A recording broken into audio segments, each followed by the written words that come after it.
সালাম পাঠাও, ওয়াদউ লাহুমা, এবং তাদের জন্য দুইজনের জন্য দোয়া করো। তারপরে কি বলছেন? মা আকাল্লা আহলাস সুন্নাহ ওয়াল জামাআহ। দেখো না, আহলাদিসদের সংখ্যা কতই না কম। পূর্ব প্রান্তে একজন আছেন, পশ্চিম প্রান্তে একজন আছেন, আমার দেশে না, তাও সালাম পাঠাতে বলছেন।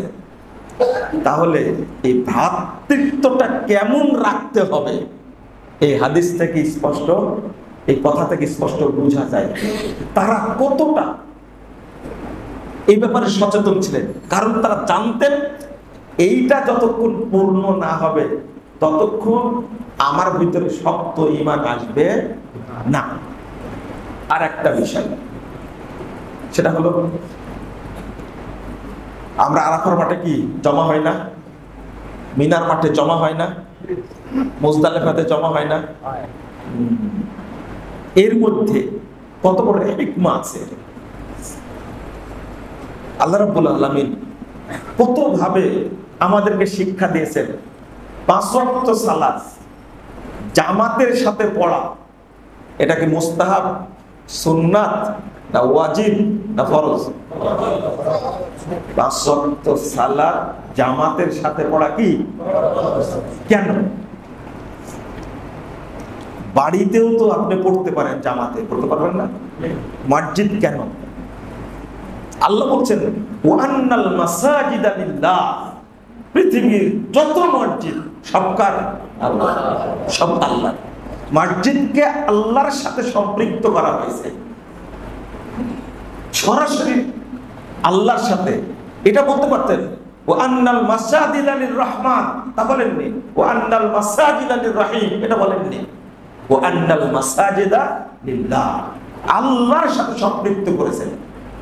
এখানে এই যে প্রতি 5 ওয়াক্তে মুসলিমদেরকে কি করতে হয়? একত্রিত হতে হয়, এটা ওয়াজিব। আপনার বাড়িতে মসজিদে সে বড় জায়গা আছে মনে করেন, ওখানে যদি জামাত করেন আর পাশে মসজিদ আছে, মসজিদে জামাত না করে বাড়িতে যদি করেন, ওই জামাতের সওয়াব পাওয়া যাবে? মসজিদে আসতে হবে। আল্লাহ রাসূল সাল্লাল্লাহু আলাইহি ওয়াসাল্লাম বলছেন, ঘাড় স্পর্শ করে করে বলছেন, তোমরা তারাসসু ওয়ালা তাখতালিফু ফায়াখতালিফু কুলুবুকুম। আল্লাহ বলছেন, আল্লাহ রাসূল বলছেন, তোমরা পরস্পরে মিলিয়ে দাঁড়াও, বিচ্ছিন্ন হয়ে দাঁড়াও না। তাহলে আল্লাহ কি করবেন? তোমাদের অন্তরটাকে আল্লাহ বিচ্ছিন্ন করে দিবেন। অন্তরটা কি করে দিবেন? বিচ্ছিন্ন করে দিবেন।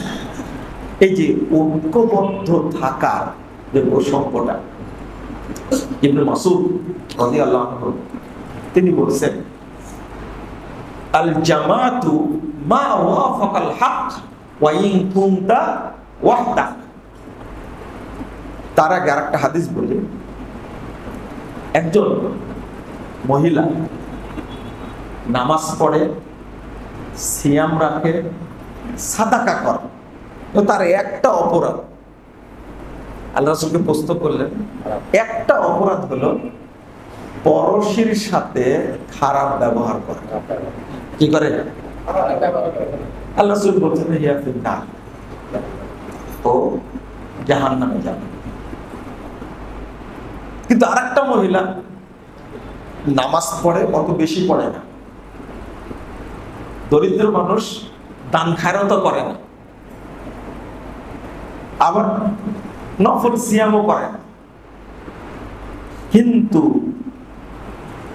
পরশীর সাথে খুব ভালো ব্যবহার করে, ভ্রাতৃত্বটা খুব বেশি।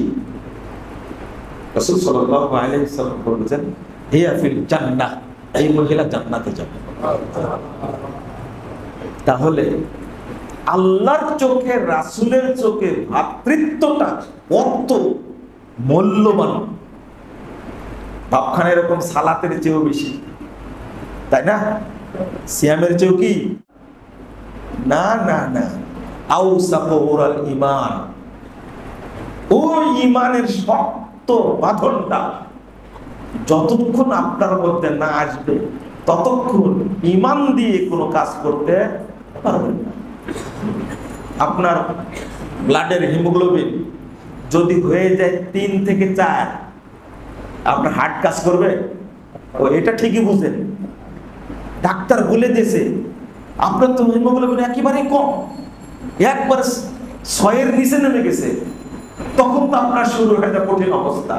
তা আপনার ইমানের হিমোগ্লোবিন যে একবারে কি হয়ে গেছে, তলানিতে গেছে, তো আপনাকে ইমান তো বাধ্য করে না, আপনাকে পাপ ছাড়তে বাধ্য করবে ইমান, আপনাকে সুদ ছাড়তে বাধ্য করবে ইমান, আপনাকে হারাম ছাড়তে বাধ্য করবে ইমান, আপনাকে বিড়ি, সিগারেট, তামাক, জর্দা, গুল, মদ, গাঁজা, সোয়ানি, ইয়াবা, ফেন্সিডিল সব কিছু ছাড়তে যেদিন বাধ্য করবে সেদিন বুঝবেন যে আমার ইমানটা এখন পাওয়ারফুল হয়েছে। পাওয়ারফুল ইমান ছাড়া জান্নাতে যাওয়া যাবে না। তো এখানে জরুরি যে একটা প্রসঙ্গ এই জায়গাতে, যে আমরা ভাইয়ে ভাইয়ে মিল নাই, সমাজে সমাজে মিল নাই, মসজিদে মসজিদে মিল নাই। আল্লাহ এই ক্ষেত্রে কি বলেন? তাকওয়ার ঘাটতি, ঘাটতিটা কিভাবে, এটা কতটা জরুরি? ইমাম সুফিয়ান আস-সাউরি রাহিমাহুল্লাহ তিনি বলছেন, ইদা বালাগাতা আন রাজুলিন সাহিবি সুন্নাতিন বিল মাশরিক ওয়াল আখারা বিল মাগরিব, যদি তোমার কাছে একটা সংবাদ পৌঁছে যে সালাফি আকীদা বা আহলে হাদিস একজন ব্যক্তি পৃথিবীর পূর্ব প্রান্তে আছে আর একজন ব্যক্তি আছে পৃথিবীর পশ্চিম প্রান্তে, যদি তোমার কানে যায় এটা, ফাবআস ইলাইহিমা বিসসালাম, আপনার ঘরে ঘরে না, বাড়িতে বাড়িতে না, আপনার দেশে না, খেয়াল করেছেন কি কথাটা? ফাবআস ইলাইহিমা বিসসালাম, শুনতে পাওয়া মাত্রই তার কাছে যদি সম্ভব হয় সালাম পাঠাও, ওয়াদউ লাহুমা, এবং তাদের জন্য দুইজনের জন্য দোয়া করো। তারপরে কি বলছেন? মা আকাল্লা আহলাস সুন্নাহ ওয়াল জামাআহ, দেখো না আহলাদিসদের সংখ্যা কতই না কম, পূর্ব প্রান্তে একজন আছেন, পশ্চিম প্রান্তে একজন আছেন, আমার দেশে না, তাও সালাম পাঠাতে বলছেন। তাহলে এই ভ্রাতৃত্বটা কেমন রাখতে হবে এই হাদিস থেকে স্পষ্ট, এই কথা থেকে স্পষ্ট বোঝা যায় তারা কতটা এই ব্যাপারে সচেতন ছিলেন। কারণ তারা জানতেন এইটা যতক্ষণ পূর্ণ না হবে ততক্ষণ আমার ভিতরে শক্ত ঈমান আসবে না। আর একটা বিষয়, সেটা হলো আমরা আরাফার মাঠে কি জমা হয় না, মিনার মাঠে জমা হয় না, মুজদালিফাতে জমা হয় না, এর মধ্যে কত বড় হিকমা আছে। আল্লাহ রাব্বুল আলামিন কত ভাবে আমাদেরকে শিক্ষা দিয়েছেন। 5 ওয়াক্ত সালাত জামাতের সাথে পড়া, এটা কি মুস্তাহাব, সুন্নাত, না ওয়াজিব, না ফরজ? 5 ওয়াক্ত সালাত জামাতের সাথে পড়া কি? কেন? বাড়িতেও তো আপনি পড়তে পারেন, জামাতে পড়তে পারবেন না? মসজিদ কেন? আল্লাহ বলছেন ওয়ান্নাল মাসাজিদা লিল্লাহ, পৃথিবীর যত মসজিদ সব কার? আল্লাহ, সব আল্লাহ। মসজিদকে আল্লাহর সাথে সম্পৃক্ত করা হয়েছে সরাসরি আল্লাহর সাথে। এটা বলতে পারতেন ওয়ান্নাল মাসাজিদা লির রহমান, তা বলেননি। ওয়ান্নাল মাসাজিদা লির রহিম, এটা বলেননি। ওয়ান্নাল মাসাজিদা লিল্লাহ, আল্লাহর সাথে সম্পৃক্ত করেছেন। এখানে এই যে প্রতি 5 ওয়াক্তে মুসলিমদেরকে কি করতে হয়? একত্রিত হতে হয়, এটা ওয়াজিব। আপনার বাড়িতে মসজিদে সে বড় জায়গা আছে মনে করেন, ওখানে যদি জামাত করেন, আর পাশে মসজিদ আছে, মসজিদে জামাত না করে বাড়িতে যদি করেন, ওই জামাতের সব পাওয়া যাবে? মসজিদে আসতে হবে।